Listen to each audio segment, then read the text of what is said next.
as project lead, my role involves overseeing the development of the entire game. So I'm constantly the biggest thing I do is just spend huge amounts of time playing it.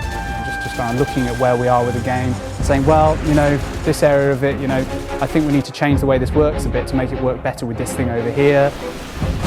The wonderful thing for me is that we have such an enormously talented team of people working on it. So the game's set in the year 2048, and the lead character is a guy called Shane Carpenter. He is a sergeant for Mantle Corps, who are a private military corporation. They have been sent to South America, where a group of rebels known as the Promised Hand have risen up and overthrown the government. Mantle, as they're basically kind of a global peacekeeping force. They want their soldiers to be the toughest, the fastest, the best fighters to make sure that they can always go in and restore peace. The way they do this, in addition to having the best armour, the best weapons and everything, they also have a bioenhancing medication called Nectar.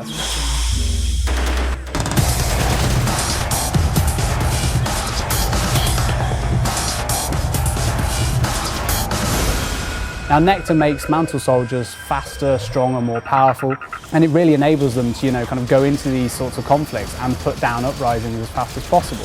And basically, the game follows Shane's experiences in this particular war over the course of a couple of days. You start to learn more about Mantle, and particularly about Nectar, that gives you a slightly different point of view on the war. And eventually the player reaches this crisis point where they change sides and join the Promised Hand rebels, and they're then, for the rest of the game, taking the fight back to Mantle to, restore order. Nectar gives you 4 main abilities. It gives you Nectar Perception, which is the ability to see enemies regardless of how well hidden they might be. There is Nectar Foresight, which is a 6th sense. So if a grenade lands nearby or a guy's about to melee you, you see this kind of 3D pulse radiating out from them. There is Nectar Focus, which is a sniping aid. That basically steadies your aim and gives you the opportunity to get that perfect headshot even from miles away. And there is the Nectar Melee Blast, which is a huge overpowered melee attack. So when you overdose, there's 2 major things that happen. The first thing that happens is that you lose the ability to tell friend from foe. Squad mates, Mantle squad mates, Promised Hand rebels, they all look the same. The second thing that happens is that you lose control over your trigger finger. So if your aim passes over an enemy, it will automatically shoot at them. So what happens is that a Mantle trooper who overdoses suddenly becomes a complete liability. And, a Mantle trooper overdosing in amongst other Mantle troopers, he just turns on his friends and he just starts attacking them.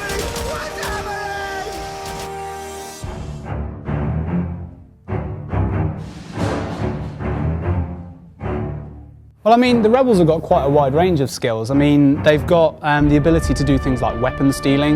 You can go up to a Mantle trooper and melee him, nick his gun and shoot him with it.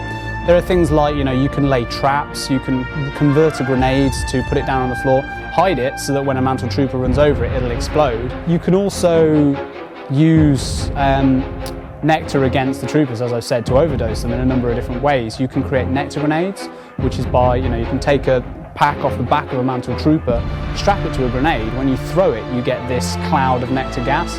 Any trooper that runs into that will overdose. You can also get a Nectar knife by slathering a knife in Nectar.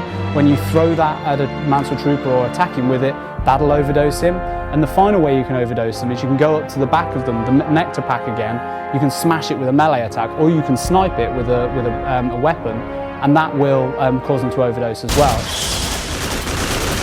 Well, to be fair, my favourite bit of Haze is our 4-player co-op. The 4 players, you can drop in and out at any point in the campaign. You can play with your mates, you can call your mate up and say, drop into this game, I'm really struggling. And you can just come and join in. You can do the same with a split screen, add a split screen player.